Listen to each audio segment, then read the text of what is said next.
Investigators say 4 firearms used in yesterday's massacre were all purchased legally in the U.S. several years ago, but it's still unclear how they wound up in the shooter's hands. And as the investigation unfolds, it's reignited the debate over gun control both nationally and here in southern New England. And we have in-depth local coverage. Eyewitness News reporter Jared Pleiner's in Providence, where the Mayor's Advisory Council on Gun Violence just met for the first time. But first, Target 12 investigator Walt Buteau is live now with an update on proposed gun control legislation here in Rhode Island.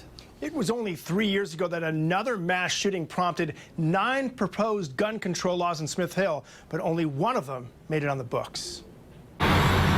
It was 4 months after 20 children and 6 adults were murdered during the rampage at Sandy Hook Elementary. In the removal of assault weapons. A package of 9 laws was introduced at the State House. Assault rifles and high-capacity magazines would have been banned. Penalties for carrying stolen firearms would have been stiffened. The only measure that was passed went into law this year, bringing Rhode Island in line with other states by allowing some mental health records to be sent to the National Instant Criminal Background Check Database. Target 12 talked with a number of lawmakers who offered sharp contrasts about whether or not the San Bernardino mass shooting should provoke a new round of gun control laws. State Rep Robert Nardolillo tells us while the rash of gun violence is tragic, he does not believe a suspect can be stopped by a new law. They're not following the existing laws there, so putting in more legislation and more gun laws, you're hurting the individual who wants to protect themselves and their family.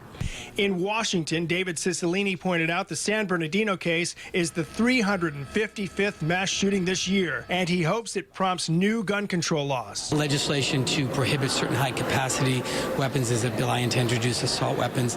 But there are a number of different proposals, common sense gun safety legislation. Nardolillo argues it makes more sense to enforce existing laws than to make new ones. Are we putting in stronger laws, and what is going to happen if we do that, or are the laws that are there strong enough? The time for silence is over. It's time for action.